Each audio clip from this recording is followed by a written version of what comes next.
الحمد لله الكريم المنان على ما هدانا إلى الإسلام وأرشدنا للإيمان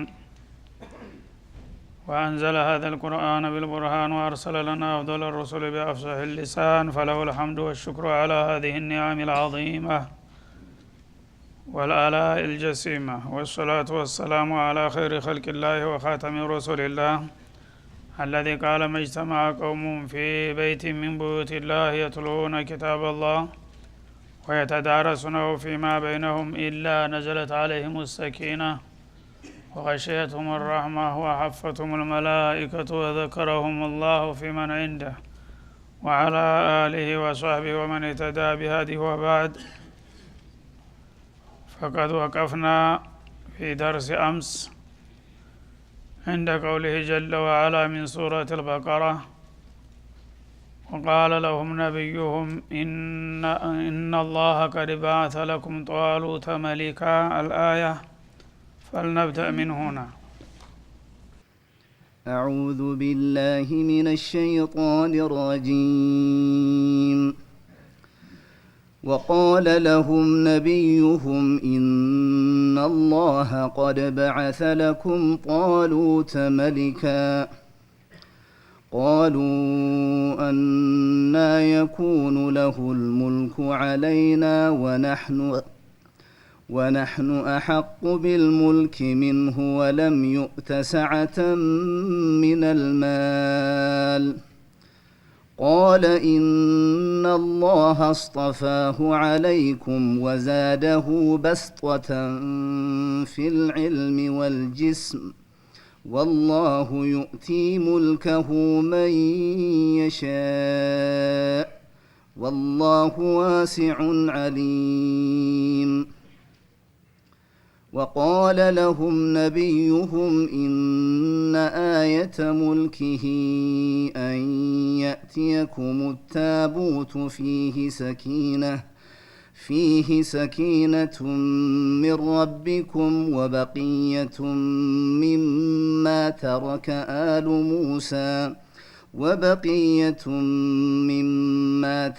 آل موسى وآل هارون تحمله الملائكة، إن في ذلك لآية لكم إن كنتم مؤمنين. فلما فصل طالوت بالجنود قال إن الله مبتليكم بنهر، فمن شرب منه فليس مني، ومن لم يطعمه فإنه مني إلا من اغترف غرفة بيده، فشربوا منه إلا قليلا منهم. فلما جاوزه هو والذين آمنوا معه قالوا لا طاقة لنا اليوم بجالوت وجنوده. قال الذين يظنون أنهم ملاقو الله كم من فئة قليلة غلبت فئة كثيرة بإذن الله، والله مع الصابرين. ولما برزوا لجالوت وجنوده قالوا ربنا أفرغ علينا صبرا وثبت أقدامنا وانصرنا على القوم الكافرين. فهزموهم بإذن الله وقتل داود جالوت وآتاه الله الملك والحكمة وعلمه مما يشاء. ولولا دفع الله الناس بعضهم ببعض لفسدت الأرض ولكن الله ذو فضل على العالمين. تلك آيات الله نتلوها عليك بالحق وإنك لمن المرسلين በትናንትናው ዕለት የተጀመረው የነጧሉት ቂሷ እየቀጠለ ነው ያለው። አላህ ሱብሓነሁ ወተዓላ ቁርአንን ለሙስሊሞች መመሪያ ይሆን ዘንድ እስከ ፍጻሜው ድረስ የሰው ልጆችን ጠቃሚ ታሪክ በደካማም ሆነ በጠንካራ ጎኑ መመሪያ እንዲሆኑን እየመረጠ ያቀርባቸዋል። ታሪክ ራሱን ይደግማል እንደሚባለው የሰው ልጆች በዚህ ምድር እስከመጡ ድረስ እስከ መጨረሻው ድረስ የሚያደርጉት እንቅስቃሴ ተመሳሳይ ባህሪ አለው እና ተመሳሳይ የሆኑ ታሪኮች በአንድ ወቅት የተከሰቱትን ሁኔታዎች፣ የተፈጠሩትን ችግሮች፣ የተወሰዱትን እርምጃዎችና የተገኙትን ውጤቶች ማወቅ ለወደፊት አቅጣጫ መቀየስ ይጠቅማል። ስለዚህ በጣም ጠቃሚ የሆኑ ታሪኮችን አላህ በቁርአን ውስጥ ይጠቅሳቸዋል ብዙ ጊዜ ማለት ነው። ለምን በአንድ ወቅት የዚህ አይነት ሁኔታ ላይ የነበሩ ሰዎች ችግራቸውን እንዴት ፈቱ፣ ካጋጠማቸው ሁኔታ እንዴት ወጡ፣ ለመልካም እድል እንዴት በቁ፣ ባልታሰበ ሁኔታ አስገራሚ ድል እንዴት አዘገቡ የሚለውን ሁሉ ምልክት ያደርጋል ማለት ነው። በዛ አቅጣጫ ከሄዳችሁ የአይነት ውጤት ነውና በታሪክ የተገኘው ተመሳሳይ ሁኔታ ይመጣል። በድክመቱም አኳያ እንደዚሁ የወደቁና የደቀቁ ህዝቦች ለምን ወደቁ፣ በአንድ ወቅት አበበው በጣም ገነውና ሀያል ሁነው ያበቃ እንደገና ለምንድነው የተበታተኑትና ደብዛቸው የጠፋው የሚለውን ጥያቄ በማንሳት ሁሉንም በምሳሌነት ይጠቅሳቸዋል ማለት ነው። በተለይ በኒ እስራኤል በርካታ ነብያቶች ስለተላኩላቸውና ታሪካቸውም ከሁሉም በላይ ጎልቶ የሚታይ ከመሆኑ የተነሳ የበርካታ ነብዮች ታሪክ ኡመቶቻቸው ጋር ያደረጉትን እንቅስቃሴ በጠቃሚ ሆነ በጎጅ መልኩ ለሰው ልጆች አስተማሪ ከመሆኑ የተነሳ እሱን በጣም ያሰምርበታል ማለት ነው። እና በትናንትናው ዕለት አለም ተረ ኢለል መለኢ ሚን በኒ እስራኤል ከሚለው ላይ የጀመረውን ታሪክ ነው አሁን እየቀጠለ ያለው።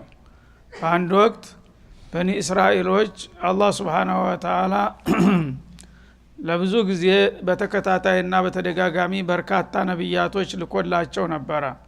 ነብያቶች ተጠናክረው በሚመጡ ጊዜ ህዝቦችን ወደ ብርሃን ስለሚያወጧቸው በጥሩ አመራር ለጥሩ ውጤት ይበቃሉ ማለት ነው። አንዳንድ ጊዜ ደግሞ የመሪዎች እጥረት በሚፈጠርበት ጊዜ በነብይና በነብይ መካከል መቋረጥ ሲፈጠር ሸይጣን ያው አጋጣሚውን ተጠቅሞ ሰዎችን ከአላማቸውና ከታሪካቸው እንዲንሸራተቱና ለውድቀት እንዲጋለጡ ያደርጋል ማለት ነው። በዚህ ሁኔታ ነው ታሪክ እንግዲህ ሰው ልጅ እየወደቀ እየተነሳ የመጣው እና በአንድ ወቅት እስቲ በበኒ እስራኤሎች የተከሰተውን ችግር ሰምተሃል ያውቃል እወቅና አሳውቃቸው በማለት ይጀምራል። አለም ተራ ኢለል መለኢ ሚን በኒ እስራኤል ሚን ባዕድ ሙሳ አለይሂ ሰላቱ ወሰላም ነብዩላህ ሙሳ ከበኒ እስራኤል ነብያቶች በጣም ገናና ታሪክ ያላቸውና በብዙ ባህሪያቸው ደግሞ ከኛ ነብይ ጋራ የሚቀራረቡና የሚመሳሰሉ ስለሆኑ የሳቸው ታሪክ ብዙ ጊዜ ይጠቀሳል። አሁን ግን ከሳቸው በኋላ በሳቸው ማግስት የተከሰተውን ሁኔታ ነው የሚያቀርብልን ማለት ነው። እሳቸው እንደሚታወቀው ጥንድ ነበሩ። ታላቅ ወንድማቸው ሃሩን ጋራ ሆነው የጊዜውን ገናና ፊርዓውንን ገርስሰው ታይቶ የማይታወቅ እስላማዊ ስርዓት ዘርግተው ቆይተው ነበረ። ያው ዱንያ ናትና ሲያልቅ እነሱም አለፉ። ከዛ በኋላ እሳቸው ጋራ በተማሪነት ተሰልፎ የነበረው ወጣት ዩሸዕ ኢብኑ ኑን የተባለው ተካቸውና እሱም የሚችለውን ያህል ህዝቦችን መራ በዛ በመሰረቱ ላይ ማለት ነው። እሱም ካለፈ በኋላ እንደገና የነብይ መቋረጥ ሲከሰት ህዝቦች ያው ለተለያዩ ስሜቶችና ለግዛዊ ጥቅሞች በማደራቸው ያ የነበረውን ታላቅ ቦታቸውን እያጡ እየተዳከሙ መጡ ማለት ነው። ከዛም ለአንዴና ለመጨረሻ ጥላቶቻቸው በጎረቤት ሀገር ይገኙ የነበሩ ጣዖታውያን ተነሱና ጨፈጨፏቸው ማለት ነው። በኒ እስራኤሎችን የነብያት ዘር እስተሚጠፋ ድረስ ማለት ነው። እና ከኢራቅ አካባቢ ተነስተው ጃሉት የሚባል በጣም የጊዜው ገናና ንጉስ ነበረ። እሱ ዘመተባቸውና ደብዛቸውን አጠፋቸው፣ ቀጠቀጣቸው። የነብይ ዘር ይወጣበታል የተባለው ብሔረሰብ በተለይ በመብራት እየተፈለገ ተለቀመ አንድ ዘር እስከሚጠፋ ድረስ እና ከነዛ አንድ እርጉዝ ሴት ብቻ ነፍሰ ጡር ሆና እሷ ነበረች የእስራኤል ዘር ተወልዳለች ተብሎ የምትጠበቀው እሷን ለዘር እንዳትጠፋብን ብለው በጓዳ ደብቀው እንድታመልጥ አደረጉ ሌላው በሙሉ የነሱ ዘር ያለበት እንዲጠፋ ተደረገ ማለት ነው በዚህ ሁኔታ ተተጨፈጨፉና ከጠፉ በኋላ አላህ Subhanahu Wa Ta'ala ያለው አይቀርምና ወቅቱን ጠብቆ ደግሞ እንደገና አለቀላቸው የተባሉ ህዝቦች መልሰው የሚነሱበት ሁኔታ ሊፈጠር ነው ማለት ነው ስለዚህ አንድ ህዝብ በአንድ ወቅት ወደኩኝ ብሎ ተስፋ መቁረጥ የለበትም ተተንቀሳቀሰና እንደገና አላማውን አንግቦ ከተነሳ የወደቀና የተናቀም መልሶ ዲል ይኖረዋል የሚለውን መልእክት ለማሳየት ነው አላህ ይህን ታሪክ የሚያመጣው ማለት ነው እና እነዚህ እንግዲህ እስራኤላውያን በዚህ መልክ ተዋለቀላቸው በኋላ ከክልላቸው ጭራሽ ዘሩ ጠፍቷል ያለቀው አልቆ ታርዶ የተረፈው ደግሞ ተግዟል በምርኮኝነት ለስር ተዳርጎ እየማቀቀ ነው ያለው ማለት ነው በዛ ሁኔታ ላይ ሆነው ግን ተስፋ አልቆረጡም እና ባለ አቅማቸው በምስጥር ይገናኙና ወደፊት ብላንና ቅዳቸውን እየጣሉ ይመካከሩ ነበር በተገኘው አጋጣሚ ሁሉ ማለት ነው ያነ ወቅቱ ሲደርስ አላህ ሊታረቃቸው ሲፈልግ ያቺ ተደብቃ አንድ ልጅ አርግዛ የነበረች ሴት እንደታሰበው ተሳካላትና ነብይ ወለደች ማለት ነው ሸመዊል የሚባል ነብይ ወይም ሸምዑን የሚባል ወልይ ነብይ ተወለደ ያ ልጅ ታደገ በኋላ እንደተጠበቀው አላህ ነብይነትን ሰጠው ማለት ነው በሚሰጠው ጊዜ ቀደም ሲል ታሪካቸው ሁለት አይነት አመራር ነበረ በቅንጅት የሚመራቸው አንደኛ የፖለቲካ ግንባር ነበረ ሁሉ ጊዜ ባለስልጣናት የሚወጡበት ዘር ነበረ ላዊ የሚባለው የነብዩላህ ዩሱፍ ታላቅ ወንድም ላዊ የሚባለው የነብይት ሀረግ የወረደበት ነው በሱ በኩል ነብይ ሁሉ ጊዜ ይመጣል ይሁዳ በሚባለው በኩል ደግሞ ንጉሶች ይመጣሉ ማለት ነው በዚህ መልክ ነበረ ታሪካቸው እየቀጠለ ለብዙ ጊዜ የመጣው አሁን ግን አላህ ያንን ታሪክ ሊቀይረው ነው ማለት ነው ያ የመጀመሪያው የባለስልጣኑ ወገን በጣም ባልጎና አምባገነን ሆኖ ህዝብን ጨፍጭፎ ሃይማኖትን አስደፍሮ ስለወደቀና ጊዜው ስላለፈበት እሱን ሻረው የይሁዳን ዘር ካሁን በኋላ ወደ መድረክ እንዳይመጣ አላህ እርምጃ ወሰደበት ማለት ነው እንደገና እነዚህ ሸመዑን የሚባለው ግን የነብዮቹ ዘር ያው ነብይ በአላህ የተጠበቀ ስለሆነ በመቋረጣቸው እንጂ እነሱ ወንጀል አልነበረባቸውም የነሱ ዘር እንዲቀጥል ተደረገና ሸምዑን ወይም ሸመውል ተወለደ ማለት ነው እሱ በሚወለድበት ጊዜ ህዝቦች ያው እንደለመዱት እንግዲህ አንተ ተነብያት ዘር ከመጣህልን እንደገና ደግሞ የፖለቲካውን ክንፍ አንተ ሰይምልን ብለው ጠየቁት ነብዩን ማለት ነው ነብዩን የሚመርቀውና የሚቀባው እሱ መሊኩን ነብዩ ነበረ ማለት ነው እና ከዛው ከተለመደው ከይሁዳ ዘር የስልጣን ናፋቂዎቹ አሁን እንግዲህ ነብዩ ከኛ መርጦ ይሰይማል ብለው ጠበቁና ሲጠይቁት እንግዲህ ጌታዬን አማክር ያለ ማለት ነው እና ይሄው ሰዎቹ እንደገና ለመነሳትና አላማቸውን ለማስቀጠል ፍላጎት አድሮባቸዋል ግን መሪ ወሳኝ ነውና መሪ ሰይምልን እያሉ እየጎተጎቱኝ ነውና ምን ትለኛለህ ብሎ ጌታውን ጠየቀ ማለት ነው ያነ አላህ Subhanahu Wa Ta'ala በፖለቲከኞቹ አኳያ ስር ነቀል እርምጃ መወሰድ ያለበት የዛ የይሁዳ ዘር ደግሞ እንዳይመጡ ወደ ስልጣን ብሎ አገዳቸው ማለት ነው እንግዳውሳ የተናቁና የተረሱ የነበሩ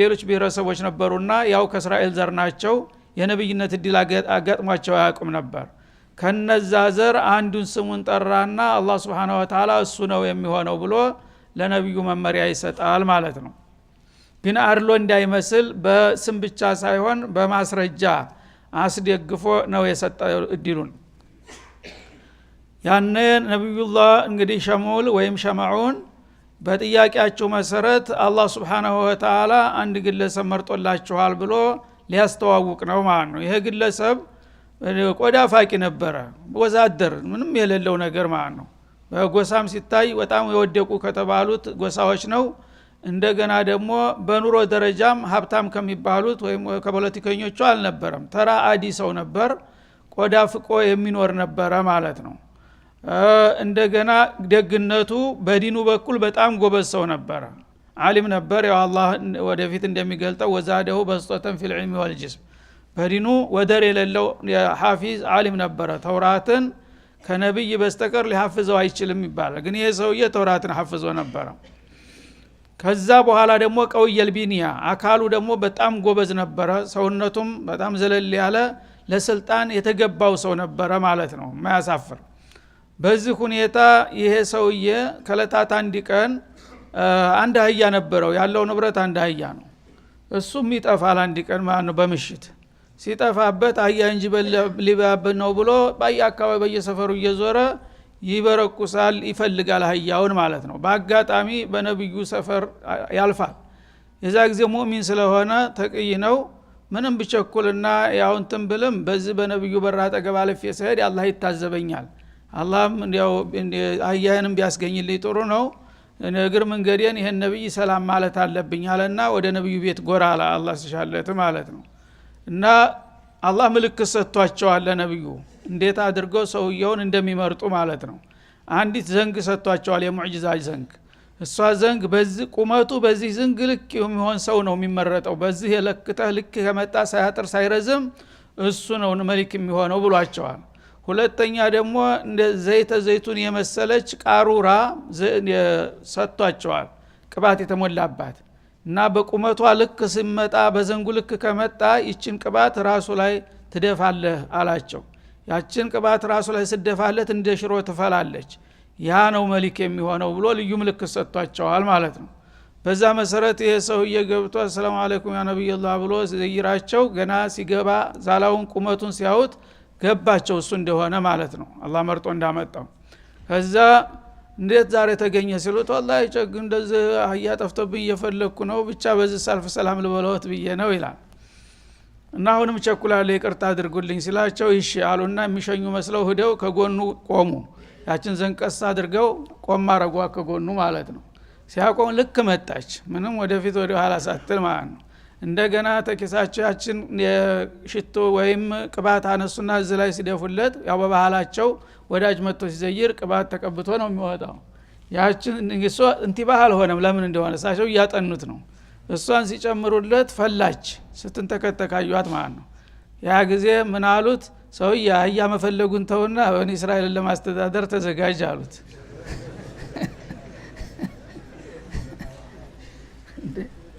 የዛ ጊዜ ተቆጣ ሰውየው እንደ ያላ ነብይ እንዴት በሰው ላይ እንደዚህ ይቀልድ ያሉ ምንም ምን የደካማ ደሃ በሆነ እኮ የሰው ልጅ ነኝ ምን አለበት እኔስ ቢሆን አላህ ከሰጠኝ በእኔ እንዴት ይሳለቃሉ አህያ መፈለግ ተህ ንጉሱን የሚሉት ይላል ምን ይሳለቃሉ አላህ ያለውን ነው ምነግርህ አሉት አላህ በጣም ገረ አረ ሰው እንዳይሰማ ለደነገጠ እንደገና እሱ ደግሞ ንጉስ ይሆናል ተብሎ መሳቂያ ሊያረጉ ነው እንደ ሀገር እንደዚህ እንደ ይስማ እንጂ ሰው ሳይሰማ ንጉስ ትሆናለህ እንዴ አሉት እዛ እንግዲህ ሁኔታው እየገፋ መጣ ከዛ በኋላ በጣም ተጨነቀ ሰውየው ፈራ አብሽር እኔ ጌታ የመጣ ትእዛዝ ነው እነሱም ጠይቀዋል በመሰረቱ ጌታ ያዘዘው ነው የሚሆነውና ምንም ችግር የለም ለኔ ተወው እኔ ያው በሚገባቸው መልክ ነግራቸዋለሁኝ ተቀበሉ ካልተቀበሉ ራሳቸው ናቸው የሚከስሩት ምን ይሆናል ብለው አረጋጉትና ስብሰባ ጠሩ ህዝቡን ማለት ነው ተጠሩ በኋላ ያው ታሁን ቀደም ችግራችሁን ለመፍታት መልክ የሚመራን የሚያስተዳድረን ንጉስ መልምልልንና ሰይምልን ብላችሁ መጠየቃችሁ ይታወሳል አሉ አዎን አሉ በአንድ ድምጽ ሁላቸው እና ያው ጌታ መርጦላችኋልና ስሙ ጧሉት ነው የሚባለው ይሄው አላህ Subhanahu Wa Ta'ala قال لهم نبيهم ان الله قد بعث لكم طالوت ملكا ጧሉት የተባለውን ግለሰብ ለእናንተ ንጉስ እንዲሆን ሰይሞላችኋል ይሄንን መቀበል አለባችሁ ብሎ መግለጫ ሰጡ ነብዩ ህዝብን ሰብስበው ማለት ነው ያኔ እንደተፈራው በኒ እስራኤል እንኳን እንደዚህ የወደቀ እዚህ ግባ የማይባል ሰው ቀርቶ አንቱ የተባለ ሰው እንኳን አይዋጥላቸው ነብዮችን እንኳን ዝቅ ከፍ የሚያደርጉ ሰዎች ናቸው ይሄ ጊዜ ይሄ ቆመጥ ማጣዳህ ደግሞ ከየታባቱ መጥቶ ነው እኛን የሚገዛው በማለት አካከ ዘረፍ ይላሉ ነጅሬ ማለት ነው قالوا ان يكون له الملك علينا ይሄ ጧሉት የተባለ ግለሰብ በእኛ ላይ እንዴት ስልጣን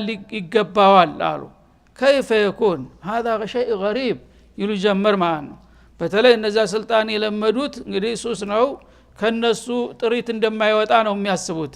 ስለዚህ ዱብዳ ሆነባቸው። ያ ለብዙ ሺህ አመታት በስልጣን ቤትነት በተሰብነት የታወቀ ስንት የላቀ ሰው እያለ አንድ አህያ ፈላጊ ግለሰብ ንጉስ ይሆናል ተብሎ መነገር ይሄማ እስራኤልን ማዋረር ነው አሉ ማለት ነው። እና ይሄ ነው ያለው ጉዳይ። እንግዲህ ጠይቃቸዋል፣ ጌታ መልስ ሰጥቷል። ንጉሳችሁ ወደዳችሁም ጠላችሁ ይሄ ግለሰብ ነው ብለው ኮስተር ብለው አስረዷቸው ማለት ነው። ወነህኑ አሐቁ ቢልሙልክ ሚንሁ እነሱ ደግሞ ግልጽ ሆነው ምቀኝነታቸውን ይፋ በማውጣት እኛ ከዚህ ሰውዬ በብዙ ደረጃ እንበልጣለን በስልጣን። እኛ አንደኛ ልምድ አለን፣ በታሪካችን የማስተዳደር ችሎታ አለን። ሁለተኛ ደግሞ ጉልበተኞች ነን፣ ብዙ ጎሳ አለን፣ በህብረተሰቡ መካከል የተከበረ ነው ቦታችን እያሉ የራሳቸውን መለኪያ ያንጸባርቁ ጀመር ማለት ነው። ይሄ ሁሉ ቀረ። ይሄማ ቀርቶ ሌላ ዘፈን መጥቶ እንደሚባለው አልሰማችሁም እንጂ እድሉ ተወስዷል አሏቸው።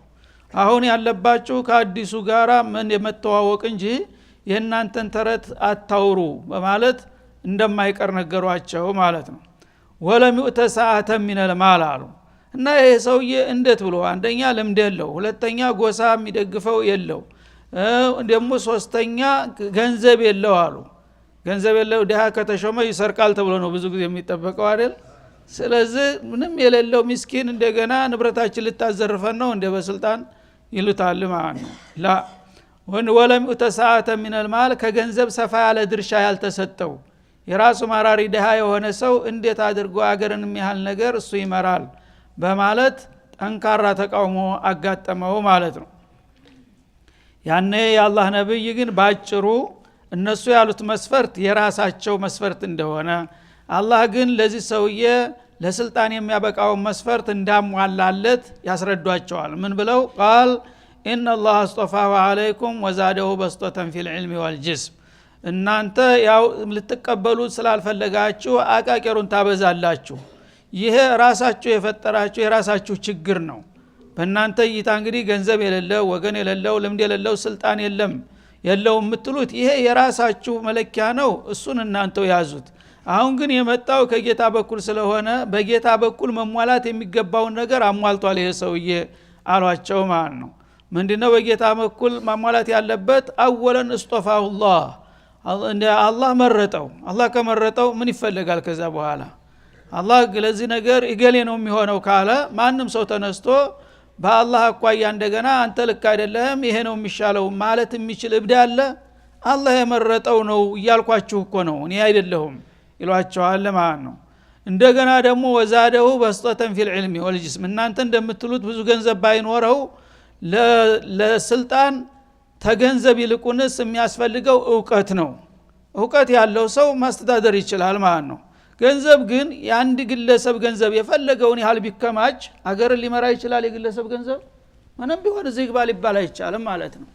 ምናልባት ለሱና ለቤተሰቡ ይጠቅመው ይሆናል። ሀብታም መባል ግን አንድ አገርንም ያህል ነገር በመላየን የሚቆጠሩ ህዝቦችን የግለሰብ ገንዘብ ሊያስተዳድረው አይችልም። ባጀት ሊሆን አይችልም። ግለሰብ ዙሮ ዙሮ ግለሰብ ነው። ስለዚህ እውቀት ግን አያልቅም፣ ለሁሉም ነው የሚያዳርሰው። እውቀትና ብቃት ያለው ሰው አገሩን ሊመራ ይችላልና አላህ ለዚህ ስልጣን መስፈርት መለኪያ ያደረገው እውቀትን ነውና ይህ ሰው ደግሞ እንደምታውቁት በእውቀቱ አትወዳደሩትም። ተውራትን የሸምድዶ የሚያውቅ እንደገና ደግሞ የተፈጥሮ ችሎታ አላህ ሰጥቶታል ማለት ነው። በማንኛውም ለሚፈጠረው ችግር መፍትሄ ማፍለቅ የሚችል ሰው ነበር። እንደገና ሶስተኛ ወልጅስም አሉ። በገጽታው ደግሞ በጣም ደስ የሚል ሰው ነው እና ዛላው በጣም ዘለል ያለ ወፍራም እንደገና ረጅም ነው። ጎልቶ ባለስልጣን ከአጃቢዎቹ ዘለል ብሎ በሚታይ ጊዜ ግርማ ሞገስ ይኖረዋል ማለት ነው። ኮሳሳ አይኔ ቢጤ ከሆነ ግን ያሳፍራል። ስለዚህ አይኔ ጎላ ብሎ የሚታይ ነገር ሂሳብ ይሰጠዋል ማለት ነው። እውነትም ይሄ ንጉስ ሊሆን ይገባል ይባላል። ውስጡን አላህ ያወቀው። እንግዲህ ለስልጣን የሚያስፈልገው አንደኛ ዛላው ደስ የሚል የተሟላ መሆን አለበት። ሁለተኛ ደግሞ ቁዋ ጉልበት ያለው መሆን አለበት። መንፈሰ ጠንካራ በራሱ የሚተማመን ከዛም በላይ ደግሞ ዒልመ ዲን ወዱንያ አሟልቶ ከተገኘ ይሄ ነው ዋናው መስፈርት። እናንተ አንድ ገንዘብ የለው የምትሉት ገንዘብ የግለሰብ ገንዘብ ለስልጣን ምንድነው የሚጠቅመው በማለት የነሱን መስፈርት አጣጥሎ ጌታ ያስቀመጠውን መለኪያ አንጸባረቀላቸው ማለት ነው። ነብዩ ይሄን ለማሳመን ያለ ለላቅማቸውን ተጠቅመው ተከራከሩ ማለት ነው። ከዚያም ዋናው ውሳኔ ወላሁ ዩእቲ ሙልከሁ መየሻአሉ። ያም ሆነ ይህ እንኳን መስፈርቶቹ ተሟልተው ባይሟሉ እንኳ አላህ ስልጣኑን የሚሰጠው ለመረጠው ለፈለገው ሰው ነው። አላህ ሰጥቻለሁ ካለ ማን ነው ሊከለክል የሚችለው አሏቸው ማለት ነው። ወላሁ ዋሲዑን ዓሊም። አላህ ደግሞ ዋሲዑል ፈድል ትሩፋቱ ሰፊ የሆነ ጌታ ነው። የፈለገውን ለፈለገው ይሰጣል። ዓሊሙን ቢመን يستحق ፈድለሁ ትሩፋቱን ወይም ጸጋውን ማን እንደሚገባውም ደግሞ ያውቃል። ለአላህ ትነግሩታላችሁ ገሌ ነው ስልጣን የሚገባው ገሌ አይገባውም የምትሉት ታላህ የተሻለ እናንተ አዋቂ ሆናችሁ እንዴ? አላህ መጀመሪያም ትሩፋትን ምንጩ እሱ ነው። ማንኛውም እድል የዲንም ሆነ የዱንያ እድል የሚፈልቀው ከአላህ በኩል ነው ማለት ነው። ማንም ሊያመጣው አይችልም። ያንን እድል ደግሞ ለማን እንደሚገባው ጠንቅቆ የሚያውቀውም እሱ ነው እና ባለቤቱ ለሚበጀውና ለሚበቃው ሰው ሰጥቶታል። ካሁን በኋላ ያላችሁ አማራጭ መቀበልና መስማማት ብቻ ነው። ብትግረጨረጩ ግን ራሳችሁን ችግር ላይ ትጥላላችሁ በማለት አስጠነቀቃቸው።